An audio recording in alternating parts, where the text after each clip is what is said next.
South ఇండియాలోనే అతి తక్కువ ధరలకి రత్నాలనందించే ఏకైక సంస్థ 6JVR.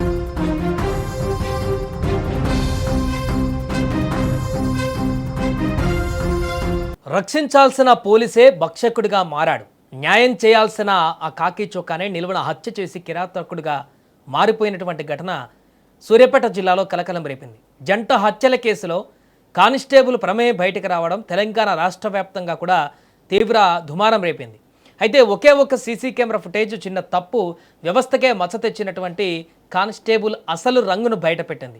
అయితే దీంట్లో ఇప్పుడు తవ్వుతుంటే అసలైనటువంటి ట్విస్ట్ బయటకు వస్తున్నాయి. ఈ కేసులో మృతదేహాలను తవ్వుతుంటే పక్కన నిలబడి విధుల్లో పాల్గొన్నటువంటి కానిస్టేబులే ఇప్పుడు ఆ నిందితుడిగా తేలడంతో ఒక్కసారిగా సంచలనం మారింది. అంటే ఈ యొక్క జంట హత్యలు చేసినటువంటి ఆ యొక్క వ్యక్తి ఎవరైతే ఉన్నాడో, నిందితుడిగా ఉన్నటువంటి వ్యక్తి కానిస్టేబుల్ షరీఫ్ ఉన్నాడో, తను ఈ యొక్క చంపేసి పాతిపెట్టిన తర్వాత మరుసటి రోజు ఇక్కడ ఈ రకంగా పాతిపెట్టారనేటువంటి విషయం పోలీసులకు తెలిసిన సందర్భంలో దాన్ని ఇన్వెస్టిగేట్ చేయడానికి పోలీస్ స్టేషన్ నుంచి పోలీస్ టీం అయితే ఏదో వస్తుందో ఆ టీంలో ఈ కానిస్టేబుల్ షరీఫ్ కూడా ఒకరున్నారు.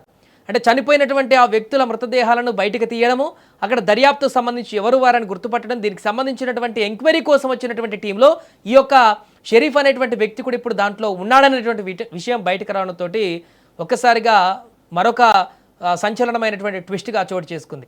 సూర్యాపేట జిల్లా మోతె మండలానికి చెందినటువంటి బీక్యా తండాలో రామవత్ నాగులు భూబా ఇద్దరు దంపతులు కూడా నివసిస్తున్నారు. మనందరికీ తెలిసిందే, ఇద్దరు కుమార్తెలకు వివాహం చేసి గ్రామంలో పొలం పనులను చేస్తున్నటువంటి వీరి జీవితం ప్రశాంతంగా కొనసాగుతున్న సందర్భంలో కొద్ది కాలం క్రితము వీరి యొక్క కూతురు ఇష్యూకి సంబంధించి ఏదో చిన్న ఇష్యూ ఉంటే కుటుంబ పంచాయతీ ఆ యొక్క దంపతులు మోతే పోలీస్ స్టేషన్కి వచ్చారు. అక్కడ మోతే పోలీస్ స్టేషన్లో విధుల్లో ఉన్నటువంటి ఈ యొక్క 26 సంవత్సరాల కానిస్టేబుల్ షరీఫ్ పరిచయం అయ్యాడు. వాళ్ళకి వయసులో తనకంటే చాలా చిన్నవాడైనప్పటికీ కూడా కానిస్టేబుల్ షరీఫ్తో ఈ భూబా అనేటువంటి మహిళ కొద్ది రోజుల్లోనే వివాహేతర సంబంధానికి ముందుకు వెళ్ళినట్టుగా తెలుస్తుంది. ఇక దంపతుల ఆర్థిక అవసరాల దృష్ట్యా ఈ యొక్క సంబంధం కొనసాగుతున్న సందర్భంలో వారి కుటుంబానికి షరీఫ్కి పరిచయాలు కూడా ఏర్పడి రోజు ఆ యొక్క కార్యక్రమాలు కొనసాగుతున్న సందర్భంలో షరీఫ్ వారి కుటుంబానికి అంటే వ్యవసాయ పనులు చేస్తుంటారు కాబట్టి వారి అవసరాలకో ఇంకేతరత్ర కారణాలకో భూబా అడిగినటువంటి సందర్భంలో వారి కుటుంబం అడిగిన సందర్భంలో 3 లక్షల రూపాయలను షరీఫ్ అప్పుగా వారికి ఇచ్చాడు.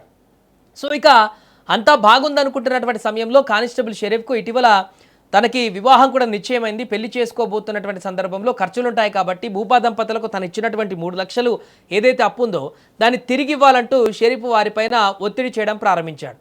సో అసలు వివాదం ఇక్కడ మొదలైంది. తీసుకున్న డబ్బును తిరిగి ఇవ్వడానికి నిరాకరించడమే కాకుండా డబ్బులు ఇమ్మని ఒత్తిడి చేస్తే తమ మధ్య ఉన్నటువంటి వివాహేతర సంబంధాన్ని బయటపెట్టి షరీఫ్ నిశ్చితార్థాన్ని లేదా పెళ్లిని క్యాన్సిల్ చేస్తాము అని భూపా బెదిరింపులు చేసినట్టుగా తెలుస్తుంది. ఈ కారణం చేత మరో మహిళతో షరీఫ్ సంబంధం నడుపుతున్నారనే విషయం కూడా భూబా అతనికి నిలదీసింది.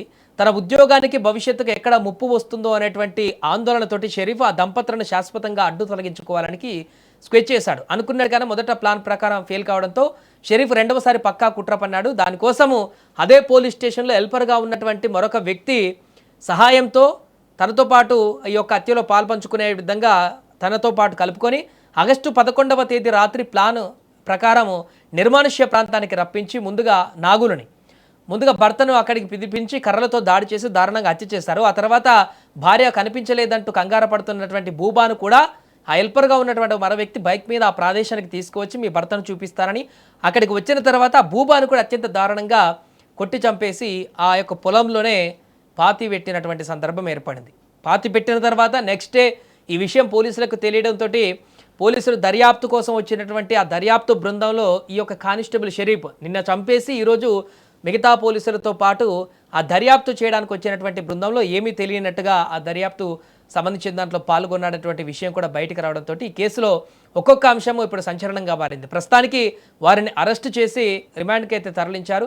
ఏదేమైనా సూర్యాపేట మోతేలో జరిగినటువంటి ఘటన ఇప్పుడు తెలంగాణలో మొత్తం సంచలనంగా మారింది. ఇద్దరు దంపతులను, వృద్ధ దంపతులను, పెద్ద ఏజ్ ఉన్నటువంటి వారిని అలాంటి మహిళతో అక్రమ సంబంధం నెరపడమే కాకుండా వారిని పూర్తిగా ఈరోజు అంతం చేసేటువంటి పరిణామానికి దారిచ్చినటువంటి అక్రమ సంబంధాల విషయంలో పోలీసులు మరొకసారి ఇలాంటి వివాహేతర సంబంధాలు ఎలాంటి విపత్తుకు దారితీస్తాయో చెప్పడానికి ఇది కూడా ఒక ఉదాహరణ అంటూ చెప్తున్నారు. ఏదేమైనా ఈ కేసుకు సంబంధించి ఉన్నతాధికారులు కూడా చాలా సీరియస్గా ఉన్నారు. అన్ని ఆధారాలను సేకరించి పూర్తిగా ఇప్పటికే సాక్ష్యాధారాలను సేకరిస్తూ దర్యాప్తునైతే మరింత ముమ్మరం చేశారు.